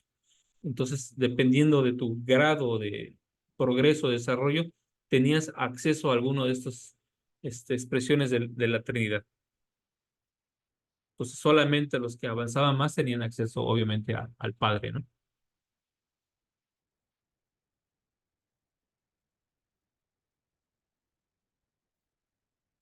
Entonces, tenemos algunas citas donde Dionisio presenta lo que ocurre con Jesús, con Juan el Bautista, y él considera esto precisamente parte de la teurgia. ¿Por qué? Porque hay un ritual donde Jesús, después de que es bautizado, ve los cielos abrirse y entonces considera que esa es una forma de resumir la teurgia en donde se practica de un ritual por una persona autorizada a través de cierta expresión y al haberlo cumplido Jesús, él puede tener participación de la teurgia, los cielos le son abiertos y por lo tanto puede ser revelado. Entonces él dice, la encarnación de Cristo es una teurgia humana en la que Dios, mientras estuvo encarnado, hizo cosas divinas. Observa cómo aquí habla de la teurgia humana de Jesús, cómo la palabra humana muestra que es eso completamente humano, y con la palabra teurgia que es tanto Dios como humano, la misma persona efectuando los signos divinos. Entonces, así como Jesús se presentó ante nosotros y nos mostró el camino a la teurgia, a que los cielos pudieran ser abiertos y tener acceso a él, nosotros deberíamos de participar de la teurgia a través de los signos divinamente autorizados para tal caso. Entonces, en la medida que uno avanza en un orden sagrado, un entendimiento y una energía, se aproxima todo lo posible a lo divino. Entonces, esto se convierte en asimilación, asimilo sus caracteres divinos, me uno y esto es lo que hace posible que yo sea Dios. Por lo tanto, en la medida que yo me asimilo o me uno a la divinidad, debo de participar de cierta jerarquía o de orden tanto celestial como eclesiástico. Entonces, hay sacerdocios menores que me permitirán tener acceso solamente a ciertas jerarquías en lo celestial y hay sacerdocios mayores que me permitirán tener acceso a una jerarquía celestial más alta. Entonces hay distancia entre criaturas diferentes y Esto hace o es mediado a través de la energía que fluye entre cada una de las jerarquías. Y entonces tu deificación consiste en ir avanzando en esas jerarquías y por lo tanto ir avanzando tanto en el sacerdocio como en el orden celestial al que tú vas a tener acceso. Entonces dice Dionisio, si teurgia se refiere generalmente a la obra salvífica de Dios en el mundo y específicamente a su obra preeminente, la encarnación entonces, energía, también parece referirse generalmente a la obra de Dios en el mundo, es decir, en las jerarquías y específicamente a la luz de Cristo que por ellas fluye. Pues aquí ya vemos el concepto de la idea de la luz de Cristo. A este respecto, teurgia y energía son prácticamente intercambiables. Ambas se refieren a Cristo, al que como conducto estamos llamados a canalizar. En otro lugar ha propuesto que la caracterización que hace Dionisio de Cristo como luz deriva de la experiencia de Pablo en su camino a Damasco, en esta iluminación que tuvo el profeta. Y aquí la idea básica de Dionisio es, hay una luz de Cristo que se manifiesta en nosotros, que se manifiesta en esta energía, o que es posible canalizar, o sea, transformar, manipular, distribuir a través de la teurgia. Entonces, la teurgia tiene ese propósito de incrementar los poderes celestiales en la persona del participante.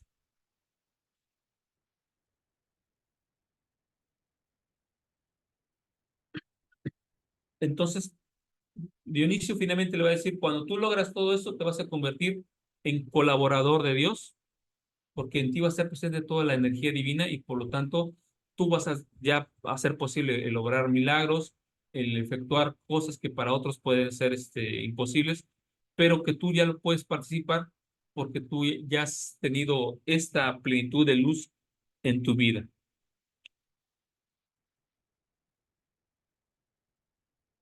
Y bueno, para que tenga efecto en su globalidad, se tiene que incluir la teurgia, la taumaturgia y la liturgia.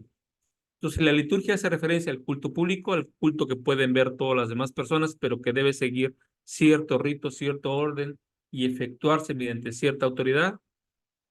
Y está vinculada a la teurgia, que siguen siendo ritos, pero de carácter privado, para potenciar lo que ya se ha aprendido en el culto público. Y se va a expresar muchas veces en la taumaturgia, en el sentido de que tú vas a poder efectuar milagros o transformaciones a través de lo que has aprendido en la liturgia y en la teurgia, y por lo tanto van a aparecer estos actos prodigiosos en el plano corporal, en el plano físico, que son manifestaciones de la divinidad, pero que están, que solamente son posibles cuando el oficiante ha hecho de en sí también participante de la divinidad que hay en él. ¿Sí, Lisandro? Pensaba un poco en, cuando hablabas de esto, pensaba en las promesas de la ley de la salud, la ley de la palabra de sabiduría. Estas promesas que son meramente físicas, ¿no? Correrán sin desmayarse, andarán sin desmayar, perdón, correrán sin fatigarse, andarán sin desmayar y promete salud en el ombligo y médula en los huesos, o sea, eso a nivel físico de aquel practicante de esta ley de salud, ¿no? Ya a nivel más físico. Y la obtención, obviamente, de estas bendiciones y las palabras de sabiduría obtendrán tesoros de conocimiento y bla, bla, bla, bla, bla, en nuestra Carácter vida. más privado. Exacto.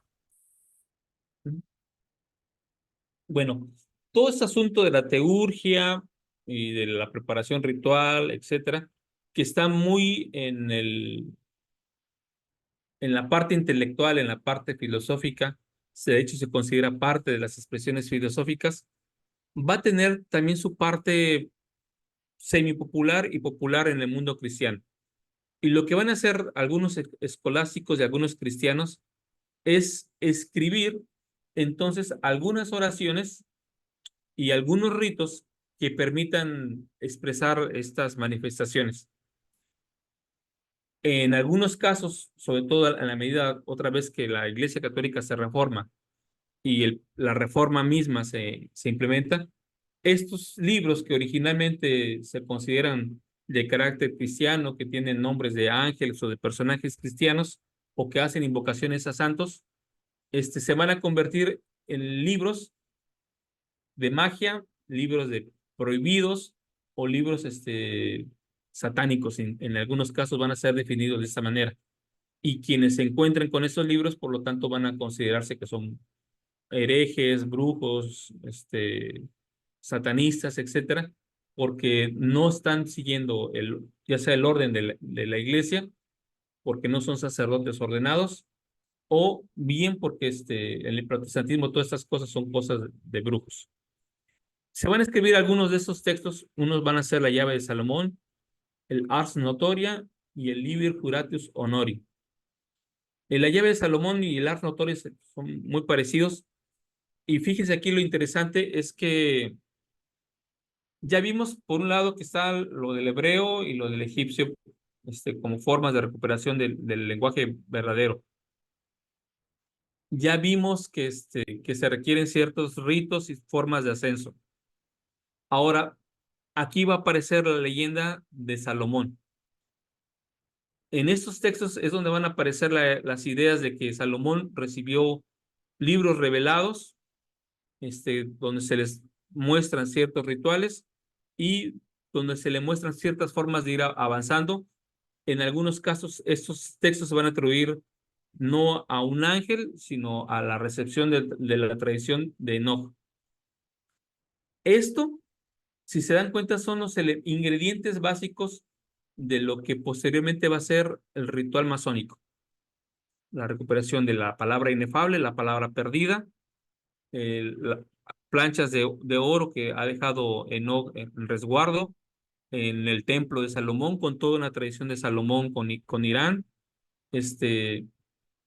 y con la adquisición de ciertos grados o ciertas jerarquías en la masonería, hasta que alcanzas el grado de conocimiento de iluminación que te permite participar de los niveles superiores o de acceso a los niveles superiores de conocimiento y por lo tanto tener una revelación de la divinidad. Es pero también es esencia de muchos otros grupos cristianos y se desarrolla originalmente como una práctica cristiana.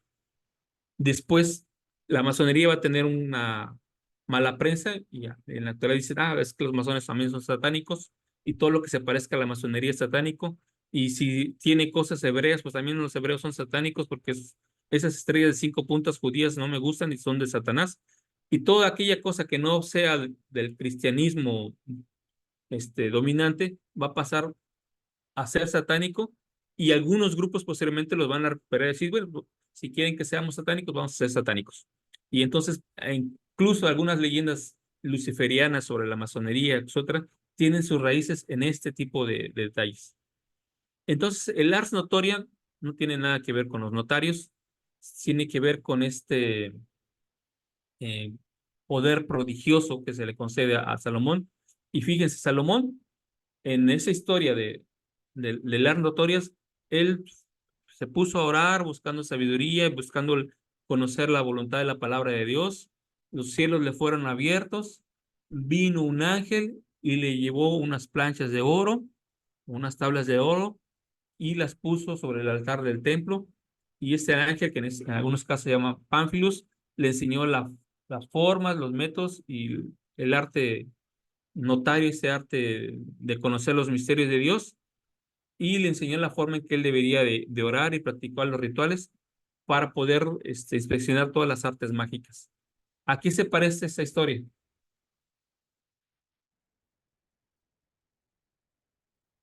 A la de Moroni con José. Ajá. Efectivamente, porque como veremos más adelante, mucho del aspecto de la invocación de Moroni, que la invocación que hace José Smith en la aparición de Moroni, tiene que ver con este mismo entorno con el cual está José Smith participando.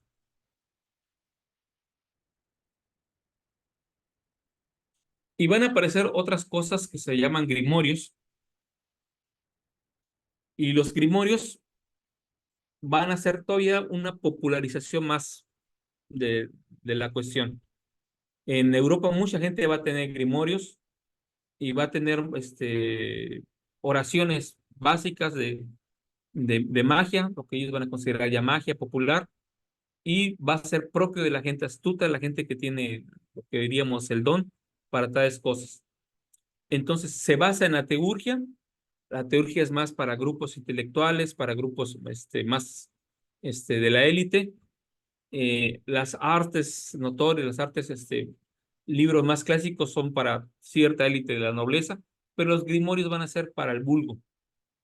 Y el que va a popularizarlos va a ser Cornelio Agripa. En ese va a manifestar estas mismas ideas neoplatónicas, pero para que el corriente de la gente la pueda conocer. Entonces, él va a publicar algunos libros de filosofía que él va a llamar filosofía oculta. Estamos hablando ya hacia el siglo XVII, y esta forma de popularización de los grimorios va a llegar en muchos viajeros cristianos que van a cruzar el Atlántico y van a ser parte del entorno popular de la Nueva Inglaterra y, y de los entornos de Nueva York y de algunos periodos incluso en asentamientos católicos en Estados Unidos, donde esto va a ser muy popular. No va a estar bajo el control de ninguna iglesia.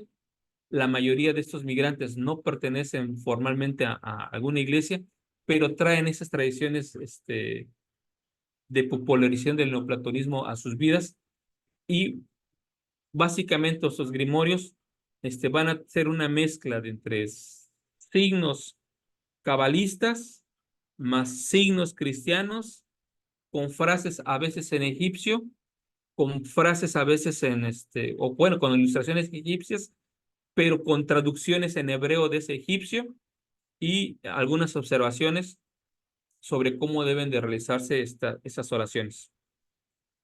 Una forma más básica todavía de los grimorios para gente mucho más pobre pero que tiene a veces participación en la masonería o en algunos otros elementos, van a conocer como laments o laments. En el caso de la familia Smith, estos van a ser propietarios de laments. Estos laments van a tener generalmente figuras, por un lado, cabalísticas, oraciones relacionadas con algunas citas de las escrituras en hebreo y formas de invocar a los ángeles. Estos van a ser heredados de padres a hijos, y originalmente pertenecieron a José Smith padre. Él se los va a pasar a Alvin. Cuando Alvin está en ese proceso de fallecimiento, los va a heredar a José Smith, porque dentro de la familia se considera que José Smith tiene el don.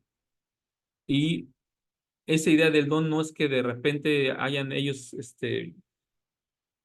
creído que ya José Smith tiene un don, sino que ellos desde su nacimiento consideran que José Smith tiene dones especiales para tales efectos. Entonces, ¿qué va a suceder? ¿En qué contexto se van a hacer el uso de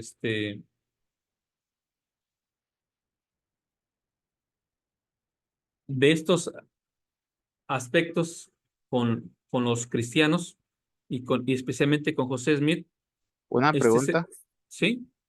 Todo eso entonces hace referencia a lo que es el simbolismo en el templo de Utah. A ver, si te refieres Lo, a lo lo que de, lo está... de, ajá, lo de la estrella de David y un poco otras figuras ahí. Sí, recuerda, todos los simbolismos de los templos, los primeros templos santos de los últimos días y de muchos templos cristianos en Europa, son precisamente templos cristianos. O sea, tú vas a acudir a algunas capillas o algunos, o a Notre Dame incluso, y vas a encontrar orientaciones de la Osa Mayor, ciertas formas de orientación de los templos, muchos simbolismos. Vas a encontrar el ojo que todo lo ve en muchas infraestructuras cristianas. Todos esos elementos son cristianos y son judíos. Cuando pasan, cuando desde los ojos del siglo XIX y el siglo XX se empiezan a mirar esas cosas, lo van a asociar generalmente, esas cosas de masones, los masones son herederos de toda esa tradición cristiana, o esas cosas de brujos, porque muchos de esas cosas que pasaron de libros sagrados, de teurgia, se fueron popularizando, popularizando, hasta darnos el clásico señor con su turbante, su bola de cristal mirando, con el tarot enfrente y con símbolos raros de orientaciones astronómicas, leyéndote tu carta astral. Toda esa tergiversación del cristianismo medieval termina en eso. Tienen su misma afluente, tienen sus mismos orígenes, pero se van a diversificar por diferentes ramas. Entonces, el problema que nosotros tenemos es que lo miramos con ojos del siglo XX, siglo XXI, y decimos, esto es de retrasados, o es de satánicos, o todos se lo copiaron de los masones, cuando en realidad todo esto abreva, y por eso he querido dar este preámbulo largo ayer y hoy, de fuentes cristianas que se conocen como neoplatonismo cristiano y que van a estar presentes y convivir con la liturgia y con la práctica cristiana en general durante buena parte de la Edad Media y aún después de la Reforma, y posteriormente van a llegar a América en forma de muchos profetas que traen y recuperan esas ideas y las traspasan y las trasplantan en América. Después van a seguir diferentes rutas, unas van a tener más éxito, otras menos éxito. Una de las rutas exitosas efectivamente va a ser la masonería y por eso perviven muchos elementos ahí. Pero si uno es observador, y Javier, que le gusta viajar a Europa, puede visitar estos lugares, va a encontrar mucho simbolismo, tanto astronómico como simbólico, en los viejos templos cristianos en toda Europa occidental, y ya no se diga en toda la Europa oriental. Entonces, a ver si nos quitamos esa idea de, esta cosa la sacaron ahí y es de astrólogos, casi. Los El astrólogos billete lo de dólar recuperaron. es masón, ¿no? Cuando dicen, porque tiene el ojo, ¿no? Que todo lo... Ese ojo, bueno, el del triángulo del ojo que todo lo ve, es súper común en las iglesias en Roma, o sea, está en casi todas, o sea, es súper, súper común.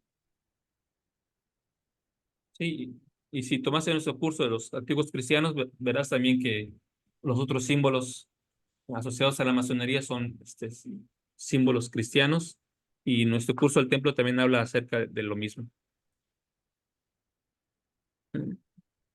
Entendido.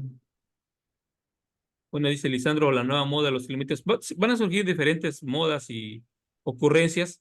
Aquí es ver el origen de estas expresiones y irnos un poco ya al mundo de José Smith, de cómo esto va a pasar por algunas prácticas conocidas por José Smith y practicadas por José Smith dentro de una visión cristiana. Y eso no se nos debe de olvidar. La familia Smith es una familia profundamente cristiana, pero tiene una práctica cristiana que abreva de viejas raíces europeas, que todavía están presentes en ellos, porque esta América de las que sus antepasados recientes son colonizadores, es una América todavía en proceso de transformación, que no ha sido absorbida totalmente por el protestantismo. De hecho, los avivamientos van a tener el propósito de civilizar a esta gente, porque para estos avivadores, los indios no son cristianos y estos colonos raros tampoco son cristianos. Y más si vienen de Alemania o de algunas zonas de Irlanda o del oriente de Inglaterra, son cristianos de dudosa reputación. Y son cristianos de dudosa reputación porque traen consigo estos elementos que están languideciendo en Europa, pero que son todavía muy fuertes en América. En el caso de José Smith, eh, va a haber algunos elementos que me gustaría repasar rápidamente.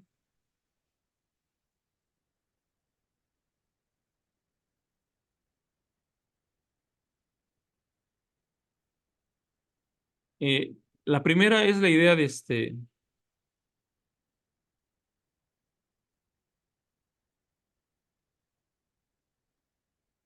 del el nacimiento especial de José Smith.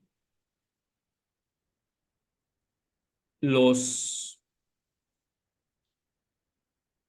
si ustedes conocen que en ciertas familias, en el mundo católico sobre todo, se considera que hay personas que tienen un don para los sueños, un don para algunas cosas.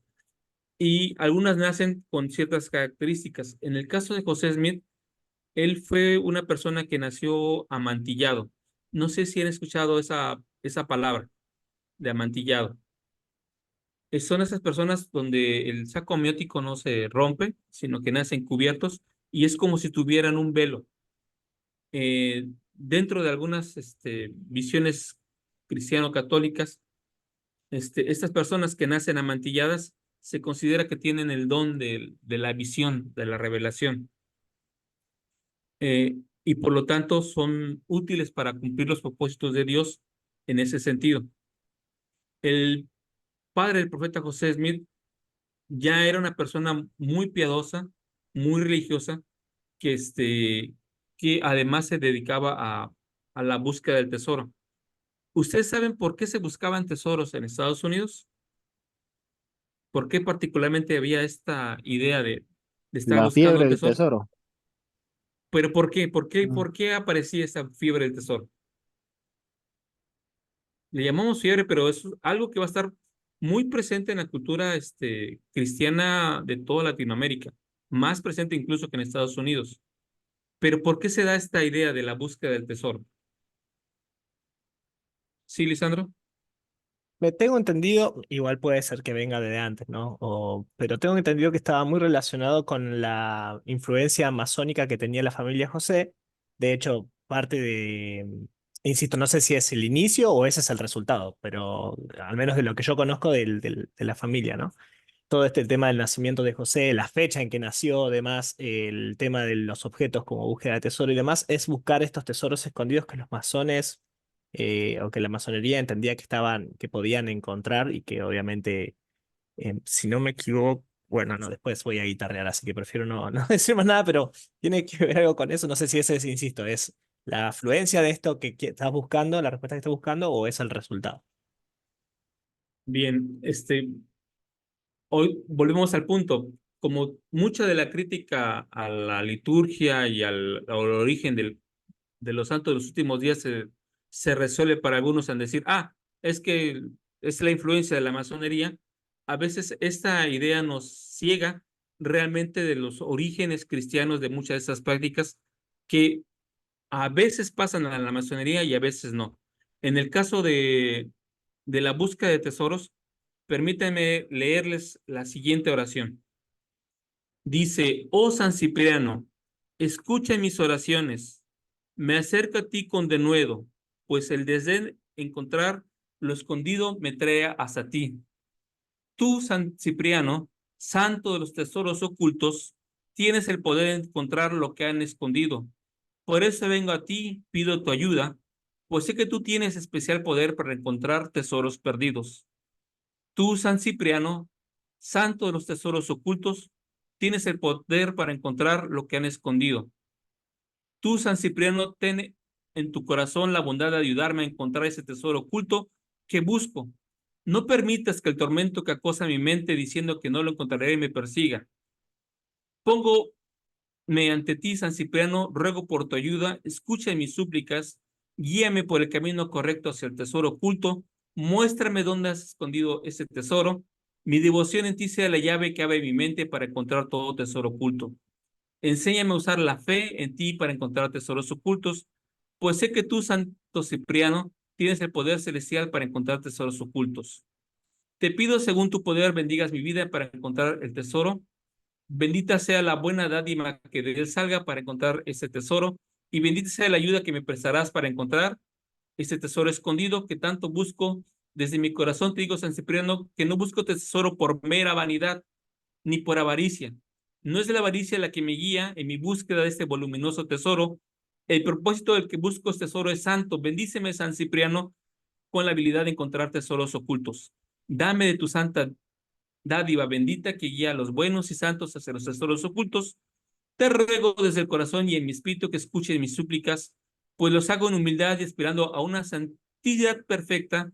Bendito seas en la gloria de Dios por los siglos de los siglos. Amén. Entonces, volvemos a la pregunta. Ya escuchando esta oración, ¿te parece masónico el asunto de buscar tesoros? No, no. Entonces, ¿quiénes tienen oraciones y buscan tesoros. ¿Y por qué los buscan? En la tradición católica, que está precisamente en este límite del anterior a la Reforma, hay algo que es muy popular y es la búsqueda de aquellas cosas asociadas a los santos o a la divinidad que otorgan favores o poderes especiales. A esto en el catolicismo sigue estando presente y es lo que se conoce como las reliquias. Las reliquias son los primeros tesoros del cristianismo y son las primeras cosas que se buscan entre los cristianos. Los primeros cristianos que están buscando tesoros están buscando reliquias, las reliquias de la Santa Cruz, las reliquias de cual o cual santo, porque son fundamentales para que se erija algún templo o se le dé el valor de sagrado al lugar, porque tiene contacto con algo que ya ha sido sagrado, como es la posición de un santo o del Cristo mismo. Obviamente ese tiene un carácter de simbólico y tiene un carácter también de humildad. La persona que busca el tesoro no busca, como dice aquí, enriquecerse o lo hace por el afán de lucrar, etcétera, sino lo hace con un propósito que se considera santo. La mayoría de estos tesoros están perdidos en cuevas o están escondidos en bosques o están escondidos en algún lugar donde los santos han habitado o donde han ido al desierto, en el caso de los anacoretas, y están ahí. Y entonces los buenos cristianos van y buscan estas reliquias para tenerlas ahí. Esta idea de las reliquias va a combinarse con la búsqueda de tesoros por aquellas personas que tienen una necesidad con Dios. ¿Qué sucede? Hay personas que, habiendo sido ricas y habiendo sido suficientemente notables, no fueron del todo buenas. En ese momento está también en auge las indulgencias, pero esas personas ricas, aunque fueron ricas, no dejaron pues bienes para que se hicieran oraciones por ellos o para que se obtuvieran una indulgencia por ellos. Entonces, buenos cristianos buscan tesoros para poder pagar o poder cubrir la salvación de las almas que se han perdido, empezando por las almas de sus familiares.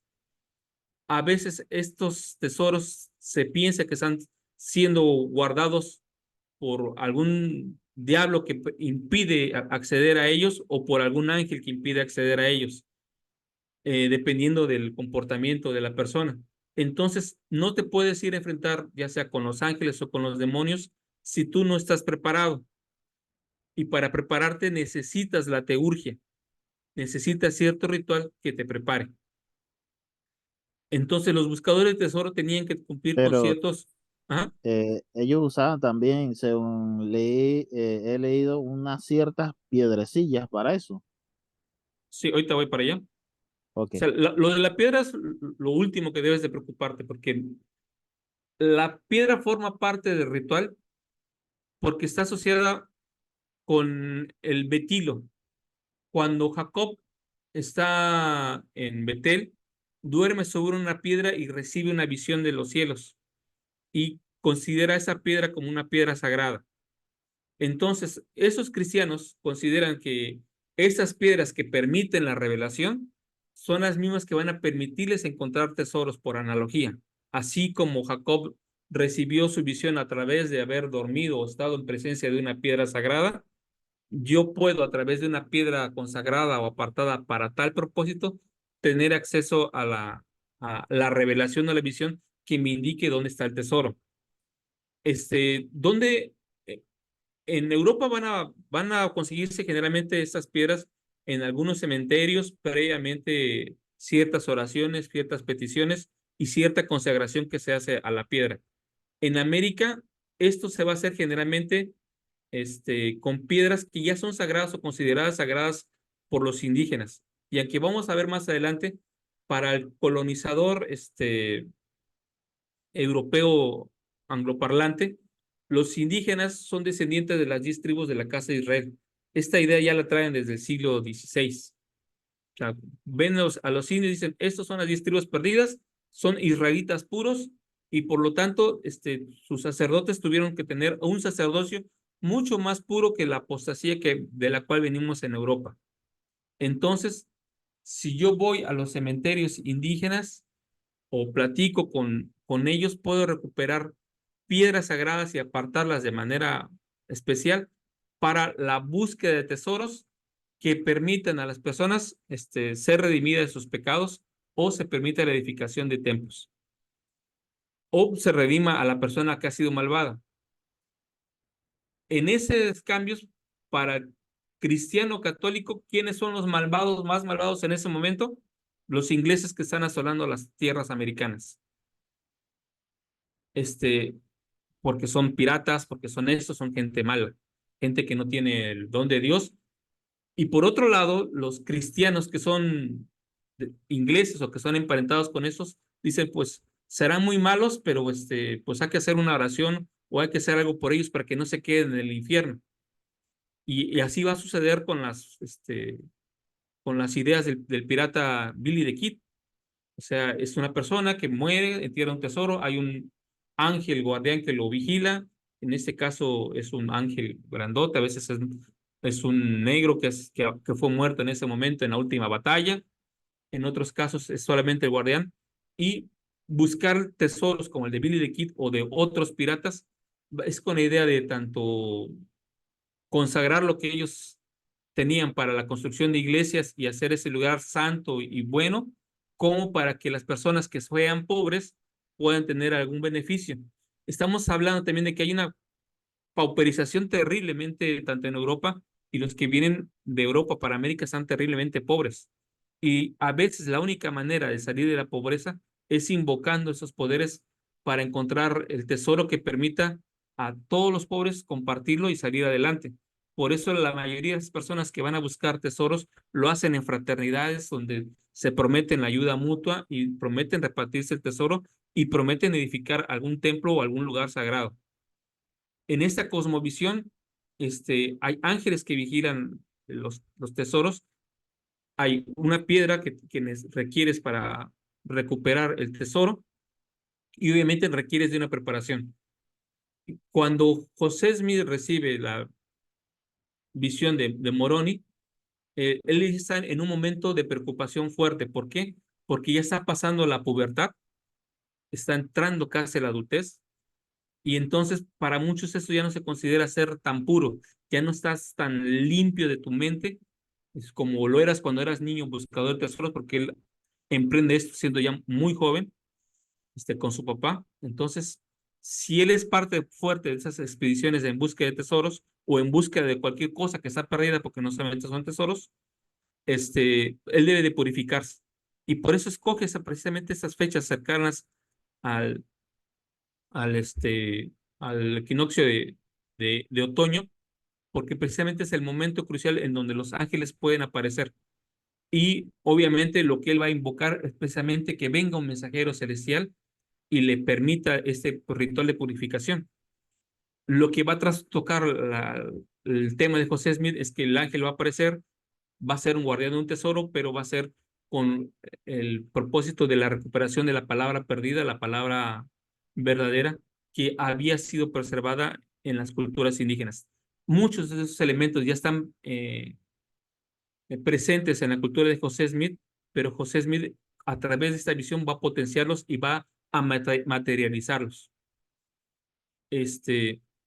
Pero efectivamente requiere de una preparación, y por eso él va con su preocupación de que pues creo que ya no estoy haciendo las cosas también, ya ando con esa liviandad, ya pues ya miro de otra manera a las personas. Entonces por eso él requería, y probablemente en su grupo debió haber sido una exigencia para que él pudiera seguir buscando tesoros en esta comunidad. Pero tenían un carácter cristiano. O sea, no era la búsqueda del tesoro porque sí, sino era parte de una tradición cristiana que originalmente estaba enfocada a la salvación del difunto o a la salvación de los pobres. Y se va a manifestar en la vivencia de José Smith de esa manera. Entonces, parte entonces de esta, sí, Lisandro. De hecho, fue una de las advertencias que tuvo Moroni, que no debía obtener las planchas con el fin de solventarle para la pobreza de su familia, sino que el único fin que debería tener era la gloria de Dios. Y fue su primer, entre todas las experiencias que tuvo para ahí, fue la primera bajada de caña que tuvo, ¿no? El caer en con esa tentación. Sí, porque él todavía tiene el chip anterior. Exacto, Aquí, por eso mismo. Por eso tuvo que ser educado. Creo que Coleman en su libro lo menciona, el tema de la educación de Moroni hacia José como profeta y futuro restaurador. y en esto también se cumple esta visión de los neoplatónicos cristianos de que es necesario para ascender y progresar, en ese caso como profeta, tener la tutoría de un ángel que te permita hacer esto. Y muchos de estos profetas, y especialmente José, iban a tener un ángel que les va a educar durante cierto proceso hasta que ellos puedan caminar por sí solos. Y bueno, pues esta ha sido la plática del día de hoy. No sé si tengan algún otro comentario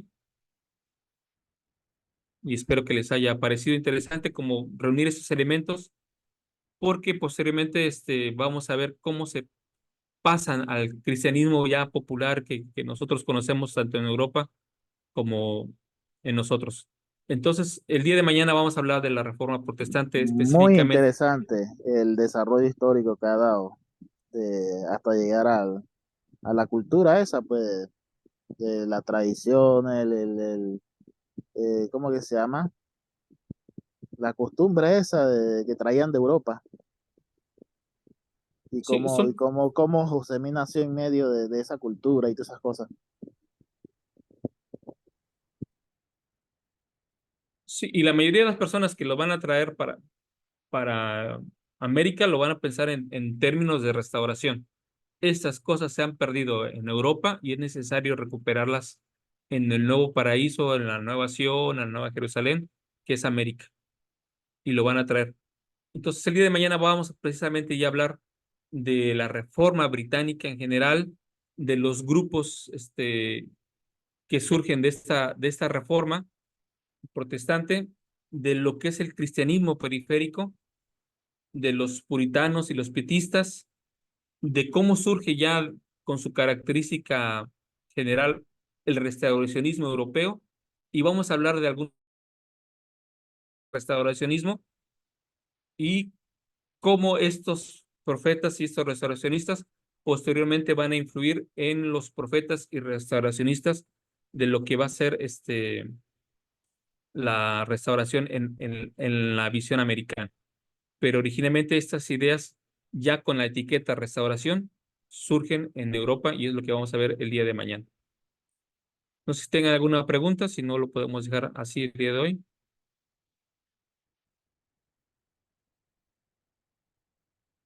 ¿Alguien quiere alguna otra oración para encontrar tesoros? Sofía estuvo muy callada. Bueno, pues. ¿Dónde está la oración? San Cipriano, San Cipriano. Cipriano. Y hay otras oraciones para invocar los ángeles y para buscar tu ángel guardián personal, sobre todo en Les septiembre. sugeriría también ver el capítulo que tenemos con Stephen Fleming, donde tocamos un poco este punto de vista de los grimorios y todo esto. Lo pueden encontrar en el canal, la entrevista con Stephen Fleming.